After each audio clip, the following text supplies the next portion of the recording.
वह हॉस्पिटल में भर्ती था। सूख कर हड्डियों का ढांचा मात्र बचा था। पिछले 1 साल में सारी जमा पूंजी लग चुकी थी, मगर बीमारी थी कि ठीक होने का नाम ही नहीं ले रही थी। वह पत्नी से बोला, मुझे घर ले चल, अब इन सूखी हड्डियों पर पैसे लगाने से कोई फायदा नहीं है। पत्नी बोली, घर बेच दूंगी, मगर जब तक आप ठीक नहीं हो जाते मैं हार नहीं मानूंगी जी। वह भरी आंखों से बोला, घर मत बेचना, सर पर छत नहीं रहेगी तो तुम्हारा और बच्चों का क्या होगा। यह कहानी केशव की है। नौकरी छूट जाने के कारण वह मानसिक तनाव में रहने लगा था। तनाव इतना बढ़ा कि नींद आनी बंद हो गई थी। हर समय सर दर्द रहने लगा था। फिर और बीमारियां भी होने लगी। ब्लड प्रेशर, डायबिटीज और दिल की बीमारी ने भी घर कर लिया था। उसके शरीर पर कोई भी दवा काम नहीं कर रही थी। केशव की पत्नी मीरा कई हॉस्पिटल बदल चुकी थी, मगर कहीं भी राहत नहीं मिली। डॉक्टर का कहना था कि मरीज खुद ठीक होना ही नहीं चाहता। वह निराशा और अवसाद में घिरा हुआ है। सारी जमा पूंजी खत्म हो चुकी थी। गहने बिक चुके थे। घर में जितना भी महंगा सामान था सब बीमारी की भेंट चढ़ गया था। सारे रिश्तेदारों ने हाथ खड़े कर दिए थे। फोन भी नहीं उठाते थे। करीबी रिश्तेदारों में केशव के भाई थे, मगर उनसे केशव का मनमुटाव चल रहा था, इसलिए उन्हें खबर ही नहीं दी गई थी।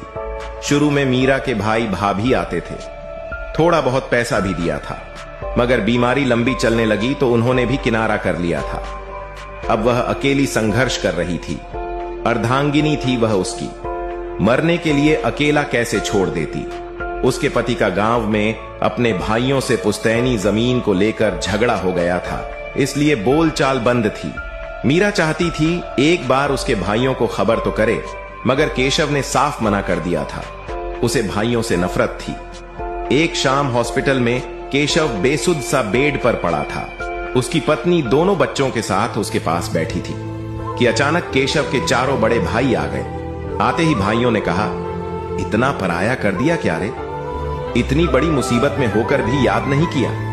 पता नहीं कैसे भाइयों को देखकर वह सुबक पड़ा, फिर जोर से रोने लगा। बड़ा भाई बोला, माना कि तू बंटवारे को लेकर नाराज था, हक की लड़ाई को लेकर नाराजगी अलग चीज है रे, मगर मुसीबत में भाइयों की ताकत तुमने आजमाई ही नहीं। फिर केशव के आंसू पोंछते हुए भाई ने कहा, मगर अब तू फिक्र मत कर, हम आ गए हैं, अब सब ठीक हो जाएगा। सचमुच भाइयों को देखकर केशव ने शरीर में एक अलग सी ऊर्जा का अनुभव किया। हिम्मत सी बंध गई। कई दिनों से परेशान मीरा की आंखों में भी आंसुओं के साथ एक उम्मीद की किरण नजर आई। फिर मीरा को घर भेजकर भाइयों ने केशव को संभाल लिया। अपनी पसंद के हॉस्पिटल में